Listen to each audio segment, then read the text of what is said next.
পশুপতিনাথ দর্শন আমাদের হয়ে গেছে। এবারে দেখা যাক নেক্সট কোন জায়গাতে আমরা যেতে পারি।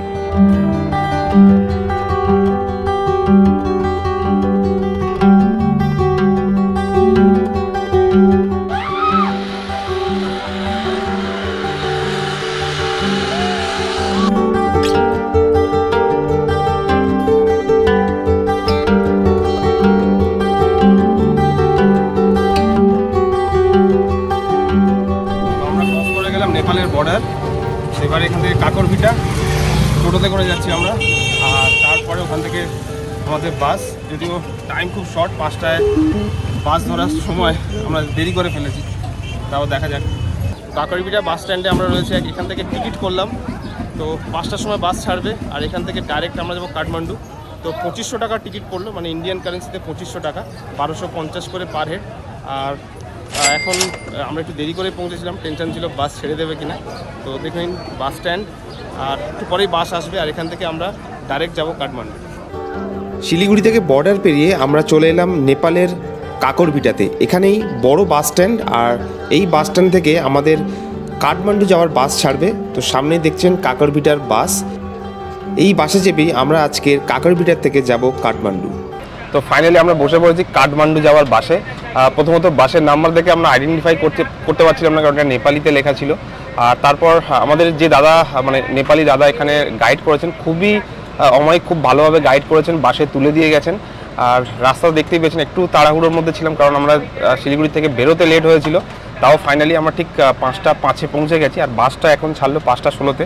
তার আগে যেটা করতে হলো আমাদের, সেটা হচ্ছে 5000-এর মতো চেঞ্জ করে নিলাম, মানে নেপালি কারেন্সিতে আমরা কনভার্ট করে নিলাম। আমরা পেলাম 7600 টাকা, মানে 156 টাকা পার 100 টাকার বিনিময়। তো ফার্স্ট টাইম নেপালি টাকা নিয়ে বেরিয়েছি কাঠমান্ডু ঘুরতে। তো আজকে সারা রাত বাসে, একটু হয়তো বোর হব, কারণ এইভাবে বাসে ট্রাভেল করাটা হ্যাবিট নেই। আর পরের দিন সকালে ডাইরেক্ট কাঠমান্ডুতে। রাত ঠিক 9:30, আর আমরা একটা হোটেলের সামনে পৌঁছালাম, আর এই হোটেলে বসে আমরা ডিনার কমপ্লিট করলাম। খাবারটা যদিও নেপালি আদলের ছিল, 250 টাকায় ভেজ প্লেট। তো খাওয়া দাওয়া সেরে আমরা ডাইরেক্ট ঘুম, আর সকালে উঠতেই আমরা পৌঁছে গেলাম কাঠমান্ডুর প্রায় কাছাকাছি জায়গাতে। তো পাশেই সুন্দর নদী আর দারুণ ভিউ নিয়ে আমরা এগিয়ে চললাম। এই বাসের জার্নিটা বেশ কষ্টকর ছিল, তাই আপনারা যদি শিলিগুড়ি বা কলকাতা থেকে আসেন, green line bus service Kathmandu যাওয়ার জন্য অনেক বেশি ভালো। ফাইনালি 16 ঘন্টা বাস জার্নি করে, মানে কাকরভিটা থেকে সোজা কাঠমান্ডু আসতে 16 ঘন্টার বাস জার্নি করে আমরা পৌঁছে গেলাম।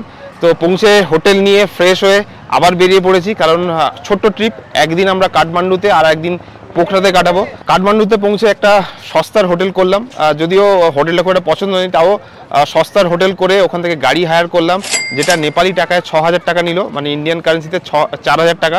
তো 4000 টাকা একটা গাড়ি বুক করে আমরা বেরিয়ে পড়লাম নেপালের বিশেষ কয়েকটা জায়গা দেখার জন্য। তার মধ্যে 3টে বড় বড় মন্দির রয়েছে, আর তার সঙ্গে সঙ্গে আমাদের কাঠমান্ডু মার্কেট, আরও কয়েকটা জায়গা আপনাদেরকে ঘুরতে নিয়ে যাব। নেপালে এসে প্রথমে যেখানে আমরা ঘুরলাম সেটা হচ্ছে বুধা নীলকণ্ঠ মন্দির, যেখানে নারায়ণ মূর্তি করা রয়েছে। যে মূর্তিটা কিন্তু সাধারণত আমরা যে নারায়ণ মূর্তি দেখি তার থেকে একদম আলাদা। তো মন্দিরের ভেতরে যাব, এখানে নারায়ণ মূর্তিটা, যদিও এখানে ভিডিওগ্রাফি অ্যালাউ নয়, তাহলেও ছোট্ট করে আপনাদের দেখাবো এখানকার নারায়ণ মূর্তি, যেটি একটা পাথরের মূর্তি, যেটা কিন্তু শুয়ে রয়েছে জলের মধ্যে। তো চলুন মন্দিরের ভেতরে যাই। আমাদের ফার্স্ট এখান থেকে শুরু করলাম আজকে আমরা নেপাল দর্শন। এই হলো বুধা নীলকণ্ঠ মন্দিরের প্রবেশদ্বার। এটা আসলে ভগবান বিষ্ণুর মন্দির। বুধা বা বুদ্ধা শব্দটা আছে বলে অনেকেই বুদ্ধিস্ট মন্দির বলে এটাকে ভুল করেন, কিন্তু এটা নীলকণ্ঠ শব্দটাকে বেশি গুরুত্ব দেয়। এই বুধা নীলকণ্ঠ নামটা নীলকণ্ঠধারী শিবের নামের সঙ্গে জড়িত।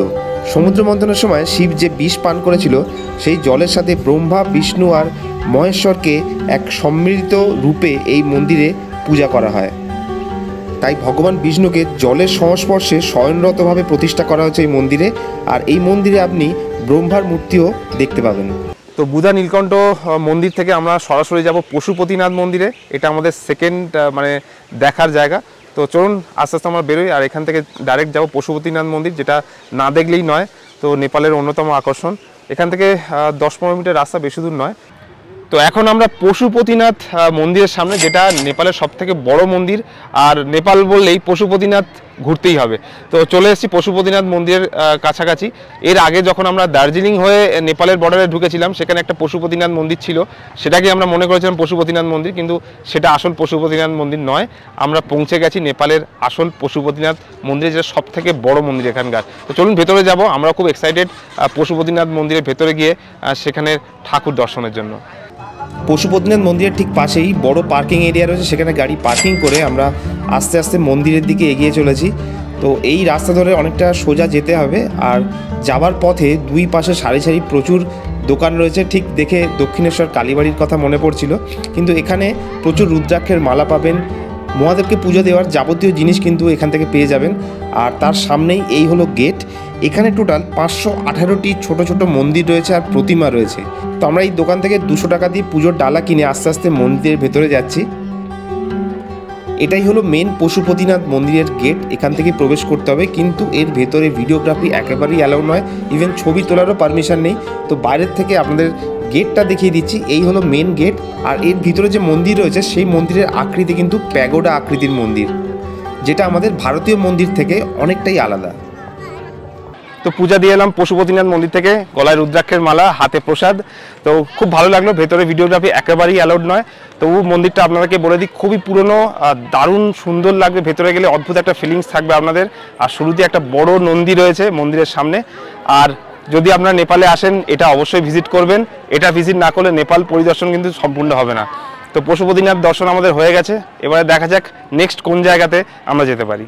তো ঘুরতে ঘুরতে আমরা আরেকটা মন্দিরের কাছে চলে এসেছি। এটা শম্ভুনাথ মন্দির, স্বয়ম্ভুনাথ মন্দির বলছে অনেকে। পশুপতিনাথ মন্দিরে তো ভিড় ছিলই, এই মন্দিরে কিন্তু প্রচুর ভিড় রয়েছে। এই মন্দিরটা বিশাল বড় জায়গা জুড়ে। তো এসেই প্রথমে একটা জায়গা দেখলাম যেখানে কয়েন ফেললে মনের বাসনা পূরণ হয়। তো সেটা চেষ্টা করব, তারপর মন্দিরটা আপনাদেরকে ঘুরে দেখাবো। তো এইটার মধ্যে কয়েনটাকে ফেলতে হবে। অনেকে কিন্তু পড়ছে, একটু লক্ষ্য করে দেখতে হবেন। তো ওইখানে রয়েছে, ওই ছোট্ট জায়গাটার মধ্যে ফেলতে হবে।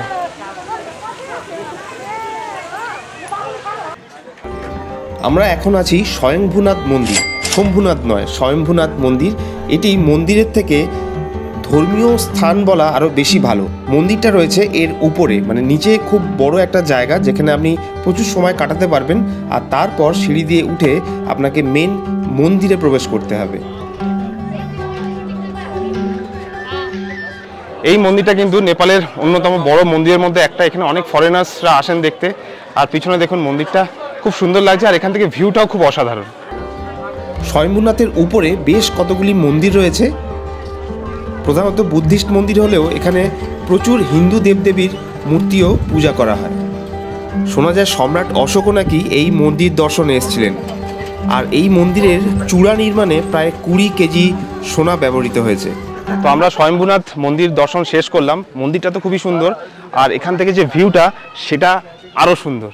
তো দেখে নিন, এখান থেকে ভিউ পুরো নেপাল দেখা যাচ্ছে এখান থেকে।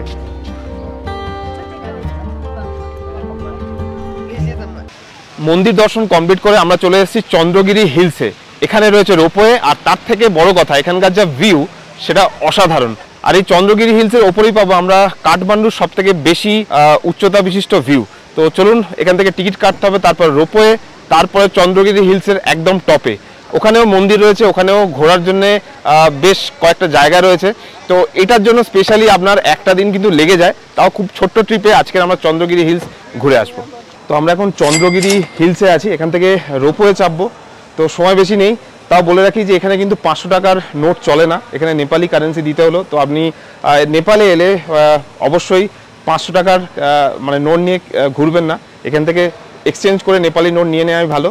তো চলুন, একটা নতুন এক্সপিরিয়েন্স, এখান থেকে রোপওয়ে চড়বো আর চন্দ্রগিরি যে হিল স্টেশন সেখানে যাব। তো এখান থেকে আমাদের এন্ট্রি।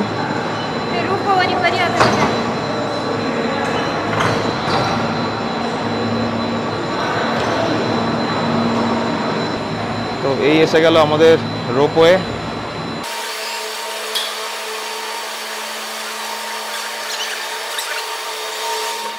তো আমরা চন্দ্রগিরি হিলস থেকে রোপওয়ে চেপে নিয়েছি, আর রোপওয়েতে দেখুন আমরা দুজন, আর কেউ নেই। বেশ ভালোই ভয় ভয় লাগছে, জায়গাটা অনেকটা উপরে। মানে পূজা একটু আগে বলছিল যে এটা সায়েন্স সিটি রোপওয়ের মতন, বাট এটা সায়েন্স সিটি রোপওয়ের থেকে আরো ভয়ানক, প্রচুর উপরে। একটু পরে আপনাদেরকে দেখাবো। This is a unique experience. First time আমি রোপওয়ে চড়ছি, দুজনে আছি, আমার কিন্তু ভালোই ভয় লাগছে।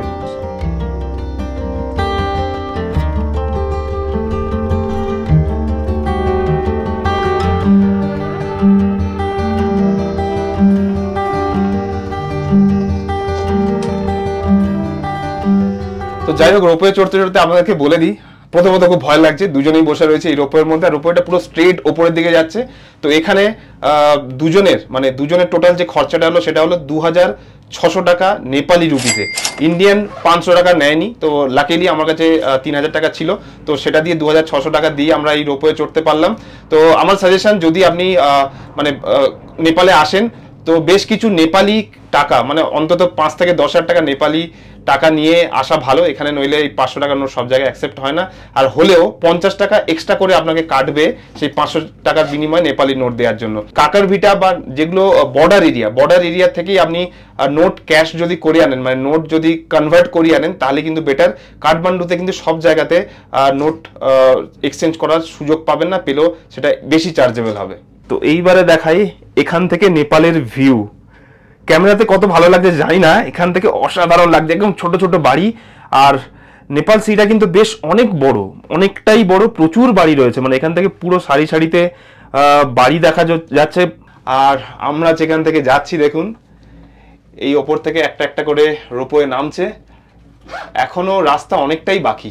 তো নেপালে এসে এই চন্দ্রগিরি হিলসে রোপওয়ে না চড়লেই নয়। তো যদিও একটু এক্সপেন্সিভ মনে হতে পারে, বাট একবার রাইডের জন্য একদম পারফেক্ট, আর সেই রকম লাগছে।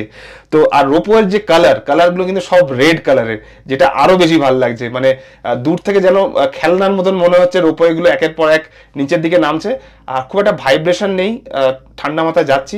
যদিও শুধুমাত্র দুজন আছি বলে একটু অদ্ভুত লাগছে, কারণ এত লম্বা রোপওয়েতে আমরা চড়িনি এর আগে সায়েন্স সিটির ছোট্ট একটা রোপওয়ে চড়েছিলাম, কিন্তু এই রোপওয়েটা জাস্ট অন্যরকম। তো চলুন আস্তে আস্তে উপরের দিকে যাব, বেশি দূর নেই, আর একটুখানি গেলেই আমরা পৌঁছে যাব। তারপরে ওখানে ঘুরে আবার আমরা ব্যাক করব। তো এখানে একটা জিপ লাইন পয়েন্টও রয়েছে, যেটা নেপালি কারেন্সিতে 800 টাকা পড়ে। তো 200 মিটার মানে জিপ লাইন করতে পারবেন শুরু থেকে শেষ পর্যন্ত। যদিও আজকের আমরা করছি না, তাও আপনাদেরকে দেখিয়ে দেবো জিপ লাইনটা কেমন হয়। তো ডেফিনেটলি নেক্সট টাইম এলে ট্রাই করব। তো এখানে দুটো পয়েন্ট রয়েছে, একটা বাচ্চাদের জন্য রয়েছে, একটা বড়দের জন্য রয়েছে। বড়দেরটা পিছনে, ওটা 200 মিটার রেঞ্জের।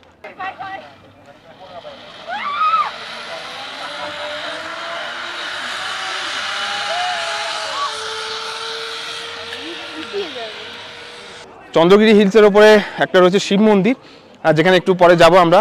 আর এখানে জিপ লাইন দেখলাম, আর পিছনে যদি খুব খিদে পেয়ে যায়, মানে পাহাড়ে চড়ে আর রোপওয়ের ভয় খেয়ে, তাহলে পিছনে একটা রেস্টুরেন্টও আছে। তো সব থেকে ভালো লাগলো এখানকার ভিউটা জাস্ট অসাধারণ। এখান থেকে পুরো নেপাল সিটিটা দেখা যায়, একদম বার্ড আই ভিউয়ের মতো, যেন মনে হয় আপনি প্লেনে চড়ছেন। আর এখানকার যে এনভায়রনমেন্ট সেটা জাস্ট অসাধারণ, আর ভালোই ঠান্ডা রয়েছে এখানে। প্রায় সন্ধ্যার আমরা এখন পৌঁছে গেলাম ভক্তিপুরের দরবার স্কোয়ারে। এই দরবার স্কোয়ারের এপিসোডটা পরের ভিডিওতে আপনাদের দেখাবো। আর এখানে এসে আমরা যেটা পেলাম সেটা হলো নেপালি কুর্কির একটা দারুণ শপ, অনেক কালেকশন রয়েছে। চ্যানেলটিকে সাবস্ক্রাইব করে রাখুন পরের ভিডিওর জন্য।